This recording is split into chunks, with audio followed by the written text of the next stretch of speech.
Electronic voting machines, لیکن یہ election commission نے پوری سازش کی، سیبوٹاج کیا اور اس نے نہیں ہونے دی الیکٹرانک ووٹنگ مشینز.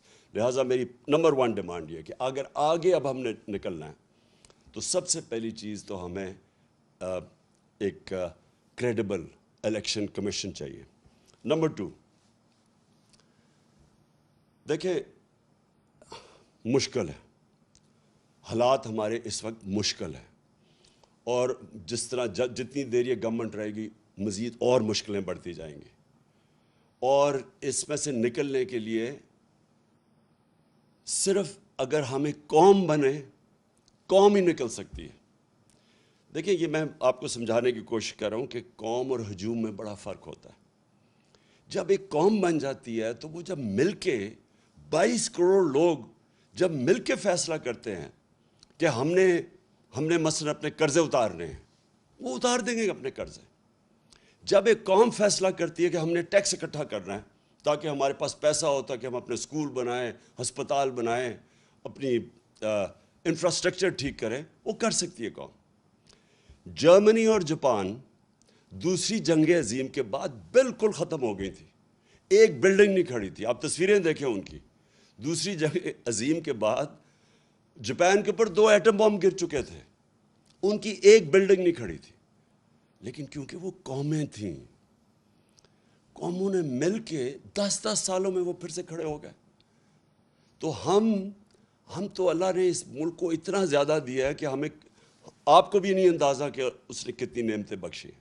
لیکن وہ ہم تب تک، جب تک ہم قوم نہیں بنتے، ایک قوم بن کے ہم اس کا مقابلہ نہیں کرتے، ہم ان نعمتوں کا نہیں فائدہ اٹھا سکیں گے.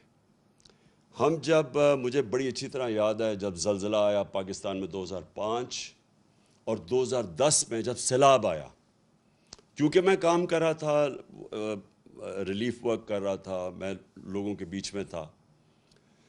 تو اگر دیکھنا تھا، اگر اس کی آپ کو کسی نے سٹوریز لکھی ہوں، تو جب قوم نے مل کے ان دونوں بحران، زلزلے کا اور سیلاب کا، ہمیں کوئی، سیلاب میں تو ہمیں امداد بھی کسی نے نہیں دی. انہوں نے کہا آصف زرداری اوپر بیٹھا ہوا ہے، یہ ہم کوئی پیسے نہیں اسے دیں گے کیونکہ اس کے پیسے سیدھے ملک سے باہر چلے جائیں گے. پیسے بھی نہیں ملے. لیکن ہر پاکستانی نے شرکت کی. بیرون ملک پاکستانی مجھے انوائٹ کر کر کے پیسے دیتے تھے کہ آپ یہ سیلاب زدہ لوگوں کی مدد کریں، اور ہم اس سے نکل گئے کیونکہ قوم سب کچھ کر سکتی ہے. تو ابھی بھی جو اب سامنے ہمارے راستہ ہے، اس میں باحیثیت ہم قوم مقابلہ کر سکتے ہیں. اور جو سب سے پہلے میرا جو پلان بنا ہوا ہے کہ اگر ہمیں حکومت ملتی ہے تو ہم کیا کریں گے، میں سب سے پہلے اپنے بیرون ملک پاکستانیوں کو موبلائز کروں گا. دیکھیں میرے پاکستانیوں، ایک چیز سمجھیں، ہمیں اندازہ ہی نہیں ہے کہ ہمارا کتنا بڑا اثاثہ ہے بیرون ملک پاکستانی. ہم نے آتے ساتھ ہی ان کی تھوڑی سی مدد کی کہ یہ جو پیسے بھیجتے ہیں، ریمیٹنسز بھیجتے ہیں، جو ہمارے لوگ باہر کام کرتے ہیں، ہم نے کوشش کی کہ بینک کے تھرو بھیجیں. پاکستان کی تاریخ میں سب سے زیادہ 31 ارب ڈالر کی ریمیٹنسز آئیں. ابھی ہم نے شروع ہی ہوئے تھے، ابھی ہم اور بھی ان کی مدد کر رہے تھے. ہم نے روشن ڈیجیٹل اکاؤنٹ کھولا تھا. ہم نے ابھی ان کے لیے پوری ایک پلان بنایا ہوا تھا کہ کیسے ہم نے ہاؤسنگ کے اندر ان کی انویسٹمنٹ لے کے آنی ہے. جو سب سے بڑا میرا پلان تھا، اور مجھے سب سے افسوس ہے کہ پہلا پلان سیبوٹاج کیا یہ آصف زرداری کی سندھ حکومت نے. ہم نے ایک بنڈل آئلینڈ ہے، اس کے اوپر ایک پورا ایک نیا شہر بنا رہے تھے، ماڈرن سٹی، اور بڑے بڑے انویسٹرز آ گئے جنہوں نے اربوں ڈالر اس میں انویسٹ کرنا تھا.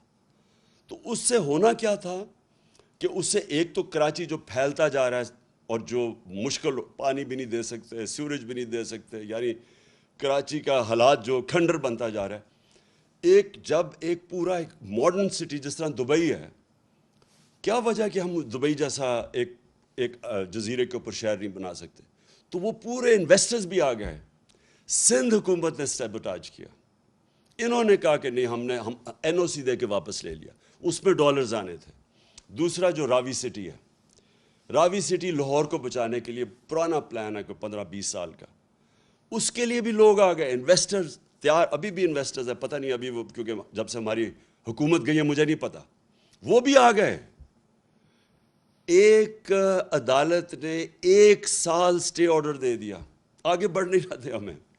تو رکاوٹیں تھیں, لیکن اگر دونوں جگہ پیسہ آ جاتا تو آج یہ جو ہمارا روپیہ گر رہا ہے یہ روپیہ نہ گرتا, کیونکہ ہمارے پاس ڈالرز آ جانے تھے باہر سے. تو کہنے کا مقصد یہ کہ اس طرح کے اور ہمارے پلانز ہیں.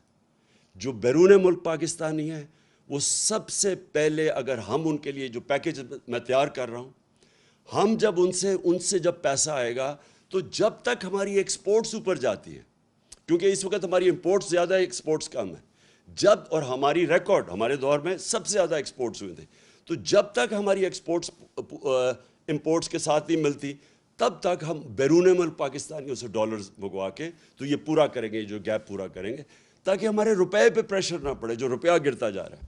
تو پہلی چیز تو میری یہ ہے کہ ہم نے اپنے بیرون ملک پاکستانیوں کو پوری طرح اس ملک کی, جو ہم اس بحران سے نکالیں گے, پوری طرح ان کی ہم مدد لیں گے, اور ان کا جو اربوں ڈالر ان کے باہر پڑے ہیں, یہ محنت کش لوگ ہیں, ان کا انشاءاللہ پیسہ لے کے آئیں گے. یہ کبھی بھی پیسہ جو ابھی حکومت میں بیٹھے ہیں کبھی ان کو پیسہ نہیں دیں گے. کیوں نہیں وہ پیسہ دیں گے؟ ابھی ریمیٹنسز نیچے چلی گئی ہیں, کیوں نہیں دیں گے؟ کیونکہ ان کو کہتے ہیں پیسہ پاکستان لے کے آؤ, اور یہاں سے ہی اپنا پیسہ باہر نکال دیتے ہیں. یعنی یہ کس طرح کی لیڈرشپ ہے کہ خود اپنے ان کے اربوں ڈالر باہر پڑے ہوئے ہیں, اور دوسروں کو کہتے ہیں کہ پاکستان میں آ کے پیسہ انویسٹ کرو. کیوں بیرون ملک پاکستانیوں نے اتنے بڑے مظاہرے کیے ان کے خلاف؟ جب ہماری حکومت گرائی ہے, کبھی پاکستان کی ہماری تاریخ میں بیرون ملک پاکستانی اس طرح کبھی نکلے ہی نہیں باہر مظاہرہ کرتے ہوئے. کیوں وہ نکلے ہیں؟ ان کو پتہ ہے کہ ان کی اربوں ڈالرز کی پراپرٹیز باہر پڑی ہوئی ہیں, تو ان کو کہتے ہیں پاکستان پہ پیسہ انویسٹ کرو, یہاں سے پیسہ چوری کر کے باہر لے جاتے ہیں. تو ان کے ہوتے ہوئے کوئی باہر سے پیسہ نہیں آنے لگا, اس لیے یہ ہاتھ پھیلا کے پھرتے ہیں کبھی کسی ملک کے پاس. اور یہ واقعی اس قوم کے لیے شرمندگی ہے کہ ہمیں, میرے دور میں جو مجھے سب سے شرمندہ ہونا پڑا کہ جب یہ خزانہ خالی چھوڑ کے چلے گئے تھے. آپ کو پتہ ہے سب سے بڑا خسارہ یہ چھوڑ کے گئے تھے, کرنٹ اکاؤنٹ ڈیفیسٹ جسے کہتے ہیں, 2018 میں. تو مجھے مجبوراً جانا پڑا اپنے دوست ملکوں کے پاس پیسہ لینے کے لیے. تو بڑا شرم آتی ہے, حالانکہ میں 30 سالوں سے شوکت خانم کے لیے پیسے اکٹھے کرتا ہوں, لیکن جب میں پاکستانیوں سے پیسے اکٹھے کرتا ہوں مجھے شرم نہیں آتی, کیونکہ پاکستانیوں کا ہاسپٹل ہے. لیکن جب کسی باہر والے سے, جس طرح مجھے پیسہ مانگنا پڑا پاکستان کے لیے, میں آپ کو یقین دلاتا ہوں کہ یہ میرے لیے تو شرم مجھے آتی ہے, لیکن یہ ہمارے ملک کے لیے برا ہے. وہ پاکستانیوں کی عزت نہیں کرتے جب جس ملک کے سربراہ جا کے دنیا سے پیسے مانگتے ہیں. اس لیے انشاءاللہ اس بار ہم نے پلان بنایا ہوا ہے کہ ہم نے صرف اپنے بیرون ملک پاکستانیوں سے پیسہ اکٹھا کرنا ہے, اور ان کے پاس اتنا پیسہ ہے کہ ہمیں کوئی IMF کے پاس جانا نہیں پڑے گا انشاءاللہ. دوسری چیز دیکھیں, پاکستان کا جو سب سے بڑا مسئلہ ہے وہ ہے جس کو انگریزی میں کہتے ہیں رول آف لا, مطلب انصاف, مطلب قانون کی حکمرانی, مطلب کہ قانون کے سامنے سب ایک برابر. اصل میں جو ہمارے نبی صلی اللہ علیہ وسلم کی جو ایک حدیث ہے وہ سب کچھ کہہ جاتی ہے کہ تمہارے سے پہلے بڑی قومیں تباہ ہوئیں, جو طاقتور ڈاکو چوری کرتا تھا اس کو نہیں پکڑتی تھی اور کمزور کو جیل میں ڈال دیتی تھی, اور یا میری بیٹی بھی اگر چوری کرے گی تو اس کو سزا ملے گی. یعنی کوئی قانون سے اوپر نہیں ہے. یہ سب سے بڑی جنگ ہے پاکستانی. میرے پاکستانیوں سمجھ جاؤ, یہ ہے اصل جہاد اس ملک کی. جب تک اس ملک میں ہم انصاف نہیں قائم کریں گے, جب تک کہ یہ طاقتور ڈاکو ملک میں دندناتے پھریں گے, اور جب بھی ان کو کوشش ہوگی ان کو قانون کے نیچے لانے کی, یہ بلیک میل کریں گے, دھمکیاں دیں گے. یہ انہوں نے کیا تماشا کیا کل ہماری سپریم کورٹ کے ساتھ. سپریم کورٹ ایک چھوٹا سا سوال پوچھ رہا تھا, چھوٹا سا سوال تھا کہ صرف یہ بتا دو کہ کہاں, اور سپریم کورٹ کی رولنگ کو وہ بات تھی, وہ سپریم کورٹ یہ کہہ رہا تھا ایک جگہ ہمیں بتا دو کہ کیا پارٹی ہیڈ فیصلہ کرتا ہے یا پارلیمنٹری ہیڈ فیصلہ کرتا ہے. بس یہ تھا. کیونکہ پارلیمنٹری ہیڈ نے فیصلہ کیا تھا اور پرویز الہی جیت گیا تھا. یہ کہہ رہے تھے کہ نہیں جی پارٹی ہیڈ جس کو انہوں نے آصف زرداری گیا اس کو شام کو مل کے اور اس نے اس کو کہا کہ جی پارٹی ہیڈ نے دوسرا فیصلہ کر دیا. اب قانون کے اندر واضح سب کو ہے, کسی وکیل سے پوچھ لیں کہ کسی صورت یہ جو یہ کہہ رہے تھے وہ غلط تھا کہ پارٹی ہیڈ کا نہیں فیصلہ تھا, یعنی چودھری شہزاد کا فیصلہ نہیں تھا. کیا کیا انہوں نے نہیں کیا عدلیہ سے.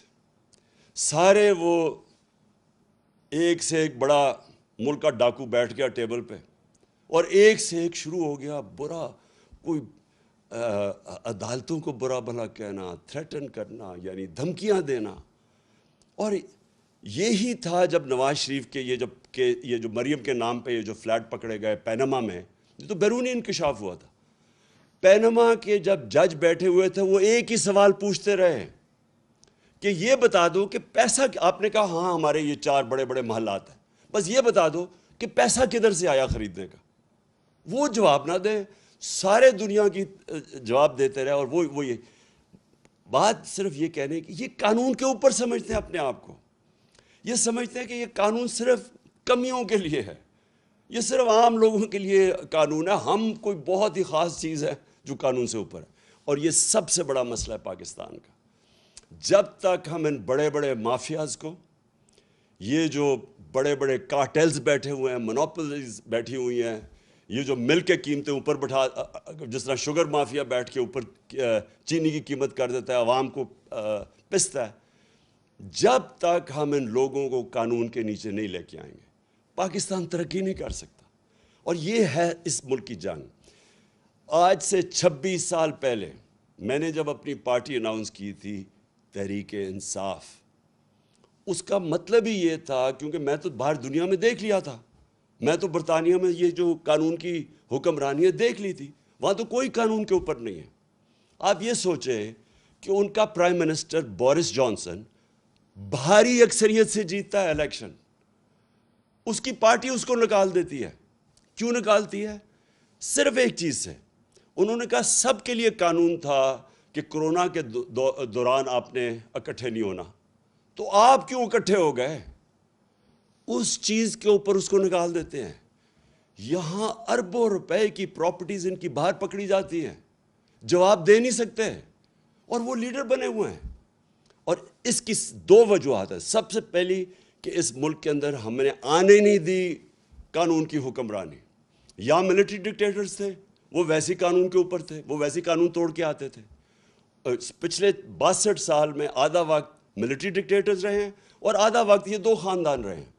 اور یہ 2 خاندان جب بھی ان کو کوشش کرتے ہیں, ان کے کرپشن کیسز, یہ سارا وقت یا تو ملک سے باہر بھاگ جاتے ہیں, اور یا پھر یہ سارا وقت یہ کہتے ہیں کہ جی آپ کی جرت کیسے پڑی کہ ہمیں قانون کے نیچے لانے کے لیے.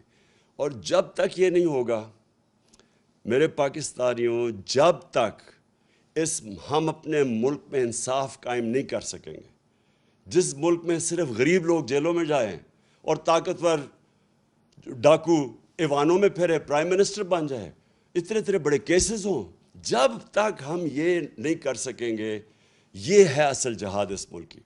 تو میری کوئی کسی سے دشمنی نہیں ہے. یہ مجھے یہ بڑا عجیب لگتا ہے کہ کہتے ہیں جی, مجھے کئی صحافی بھی کہتے ہیں عمران صاحب آپ ان سے کیوں نہیں بات چیت کرتے, آپ بات ہی نہیں کرتے. بات چیت سب سے کرتا ہے پولیٹیشین. طالبان ہیں, جو ٹی ٹی پی ہے, ان سے بھی بات کرنے کے لیے ہم تیار ہیں. ہم وہ جو بلوچستان کے اندر جو سیپریٹسٹ ہیں ان سے بھی بات کر سکتے ہیں. سندھ میں جو کہتے ہیں سدھو دیش, ان سے بھی سب سے بات کر سکتے ہیں. لیکن جس دن آپ چوروں کے ساتھ ڈیل کرتے ہیں آپ کا معاشرہ تباہ ہو جاتا ہے. میں آپ سے پوچھتا ہوں, کیا اگر آپ کے گھر کا کوئی ڈاکہ مار لے اور آپ کہیں جی آپ اس سے بات کریں, آپ کیوں نہیں بیٹھ کے بات چیت کر دیتے, تو وہ تو سارے ڈاکے مارنے شروع ہو جائیں گے. آپ اگر جب تک سزائیں نہیں دیں گے ڈاکے مارنے والوں کو تو معاشرہ تو چلتا ہی نہیں آگے. سو یہ ذہنوں میں ڈال لیں کہ بات چیت میری کوئی ذاتی دشمنی نہیں ہے, لیکن اگر ہم نے ملک کو بچانا ہے اور کوئی ملک آج مجھے بتا دے، سوئٹزرلینڈ، جو ملک خوشحال ہے، سارے خوشحال ملکوں کے اندر ایک چیز ہے، کوئی قانون سے اوپر کوئی انسان نہیں ہے۔ اور یہ ہمارے، پھر سے میں اپنی قوم کو بار بار بتاتا ہوں کہ میرے پیارے نبی صلی اللہ علیہ وسلم نے 1500 سال پہلے تقریباً یہ کہہ دیا تھا کہ اگر تم نے تباہ ہونا ہے تو طاقتور ڈاکوں کو چھوڑ دو اور کمزور کو پکڑو، اور یہ ہمارا اس وقت سب سے بڑا چیلنج ہے۔ اس کے بعد جو اللہ کا حکم ہے امر بالمعروف، دیکھیں میں نے اپنا ٹائم کتنے 20-25 سال گزارے ہیں برطانیہ کے اندر، اتنا بڑا فرق ہے ان کے اور ہمارے معاشرے میں۔ دیکھیں ایک معاشرہ اچھائی کے ساتھ جب تک نہیں کھڑا ہوتا تو اچھائی، برائی اوپر آ جاتی ہے۔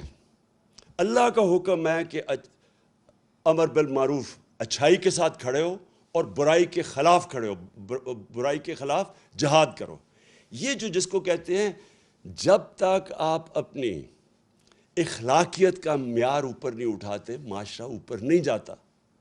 جب ہم اچھے برے کی تمیز ہی ختم کر دیتے ہیں، جن کے اوپر اربوں روپے کے کیسز ہیں کرپشن کے، ان کے اوپر پھول پھینکتے ہیں، جو ملک سے ایک سزائے یافتہ ملک سے جھوٹ بول کے فرار ہوا ہے اور اسے کہتے ہیں جی کہ اس کے کیسز ہی معاف کر دو۔ یعنی جب ہم یہ کرتے ہیں، یا یہ جو چور اوپر آ کے بیٹھ گئے ہیں جو ان کو سزا ہونی تھی، ہم اپنے معاشرے کو تباہ کر لیتے ہیں۔ جب بھی آپ کوئی ایڈوانس معاشرہ دیکھیں گے اس میں آپ یہ دیکھیں گے امر بالمعروف۔ اور پھر جو آخری دو چیزیں یہ ہے کہ پاکستان کو ایک فلاحی ریاست بننا ہے۔ فلاحی ریاست کیوں بننا ہے؟ کیونکہ دیکھیں چائنا نے یہ ثابت کیا، اگر وہ سپر پاور بنا ہے دنیا میں پچھلے 35 سال میں، تو اس نے تاریخ میں وہ نہیں کیا کہ کسی لوگ اٹھا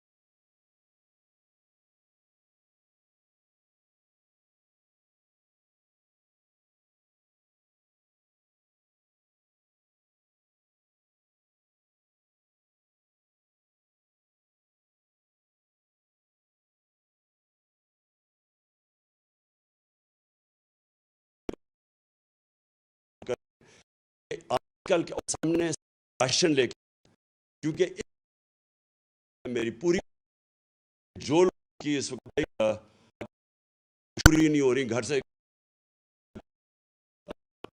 تو ہم راشن لے کے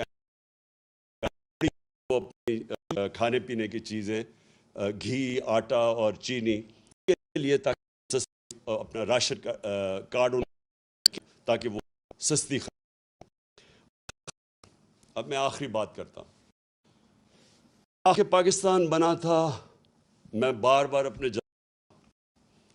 ایک نعرے پہ، پاکستان کا مطلب کیا؟ لا الہ الا اللہ، اور میرا تیرا رشتہ کیا؟ لا الہ الا اللہ۔ یہ اس میں پورا پاکستان کی آئیڈیالوجی، میرا تیرا رشتہ کیا؟ لا الہ الا اللہ۔ کیونکہ یہ دیکھیں پاکستان میں کتنی زبانیں ہیں، صوبے ہیں، ہم یعنی کافی فرق ہے ایک دوسرے سے۔ اوپر سے شروع کریں گلگت بلتستان سے، چترال جائیں، قبائلی جو پرانا قبائلی علاقہ تھا بلوچستان، فرق ہے، زبانیں بھی فرق ہیں، لیکن ہمارا رشتہ ہے کہ اے اللہ تیرے سوا کوئی خدا۔ دیکھیں یہ جو رشتہ ہے ہمیں یہ مضبوط کرنا ہے، یہ ہے نظریہ پاکستان۔ اور نظریہ پاکستان جب لا الہ الا اللہ کا نعرہ لگا تھا تو وہ کیوں لگایا تھا؟ کیونکہ جو ہمارے فاؤنڈنگ فادرز تھے، علامہ اقبال اور پھر قائد اعظم، ان کی علامہ اقبال کا ساری جو آپ پڑھیں ان کی جو انہوں نے جو ساری اپنی فلسفہ ان کا لکھا، سوئے ہوئے مسلمانوں کو جگا رہے تھے، ایک غلام قوم کو جگا رہے تھے، خودداری پیدا کر رہے تھے خود ہی. وہ صرف یہ بتا رہے تھے کہ غلام بڑے کام نہیں دنیا میں کر سکتے. اللہ نے بہت بڑا انسان کا مقام بنایا ہوا ہے، لیکن اوپر انسان صرف تب جا سکتا ہے، اقبال کا شاہین صرف تب بن سکتا ہے جب وہ غلامی کی زنجیریں توڑے. اور غلامی ایک تو یہ کہ جسمانی غلامی، یعنی جو انگریز کی غلامی تھی، اور پھر قائد اعظم نے پاکستان کے جب کیس لڑا تو انہوں نے کہا کہ انگریز کی غلامی کے بعد ہم ہندو کی غلامی نہیں کرنا چاہتے، ہم آزاد قوم رہنا چاہتے. تو دوسرا اس کی غلامی وہ ذہنی غلامی ہے، اور وہ بھی وہ لا الہ الا اللہ وہ ذہنی غلامی ختم کرتا ہے. جو سب سے بڑی زنجیر ہمیں ہماری پرواز کو روکتی ہے وہ خوف کی زنجیر ہے. جو انہوں نے 25 مئی کو ہمارے اوپر جو خوف طاری کرنے کی کوشش کی تاکہ ہم سارے چپ کر کے بیٹھ جائیں گے، یہ سب سے بری زنجیر ہوتی ہے. انسان ڈر کے غلامی بھی قبول کر لیتا ہے. خوف اس کی کیا ہوتا ہے کہ میں مر نہ جاؤں، کہ مجھے مار نہ دیں. میں نے جب پہلی دفعہ الطاف حسین کے خلاف آواز بلند کی تو ساری میری پارٹی آ گئی کہ جی یہ آپ نے کیا کر دیا، یہ آپ کو مروا دے گا الطاف حسین، کیونکہ خوف ہوتا ہے لوگوں میں. لیکن میرا تو ایمان ہمیشہ یہ ہے کہ جب سے میرے مہمان، ہمیشہ سے نہیں، شروع میں نہیں تھا، جب سے میرے مہمان آیا تو مجھے تو یہ پتہ ہے کہ قرآن میں واضح لکھا ہوا ہے کہ جب تک وہ آپ اوپر نہیں لے کے جائے گا جب تک اس کا فیصلہ نہ ہو. تو یہ انسان کو آزاد کرنے کے لیے اللہ نے اپنے ہاتھ میں رکھی ہوئے زندگی موت. پھر دوسرا خوف، میری رسک نہ چلی جائے. اب یہ جن لوگوں نے 25 مئی کو یہ جو پولیس والے اور رینجروں نے جو ربر بلیٹس اور شیلنگ کی تھی عورتیں بچوں کے اوپر، ان کو پتہ تھا یہ غلط کر رہے ہیں. ان کا ضمیر تو بتا رہا ہوگا ان کو غلط ہے، لیکن ڈر رہے ہوں گے کہ ہماری نوکری نہ چلی جائے. دیکھیں قانون یہ کہتا ہے کہ آپ کوئی غلط کام نہیں کر سکتے قانون کے خلاف، چاہے آپ پولیس والے ہوں، چاہے فوجی ہوں، چاہے آپ گورنمنٹ سرونٹ ہوں. جب اپنی نوکری کو بچانے کے لیے غلط کام کرتے ہیں، گناہ کرتے ہیں، یہ بھی ایک شرک ہے. آپ اپنے ضمیر کو جب بیچتے ہیں، لالچ کو پیسے دے کے آپ کو خریدتا ہے، یہ جو ابھی بکے ہمارے لوگ بھیڑ بکریوں کی طرح، یہ بھی شرک ہے، چونکہ اللہ الحق ہے. اور یہ جو خوف ہے ہمارا کہ جو مجھے کوئی ذلیل نہ کر دے، جتنی میرے خلاف کیریکٹر اسیسینیشن کی کیمپین چلائی گئی ہیں، جتنے پچھلے 26 سال میں انہوں نے میرے اوپر کیا کیا کیمپینز نہیں چلائیں، لیکن ذلیل نہیں کر سکتے کیونکہ اوپر والے کے فیصلے کے بعد ذلت نہیں آتی.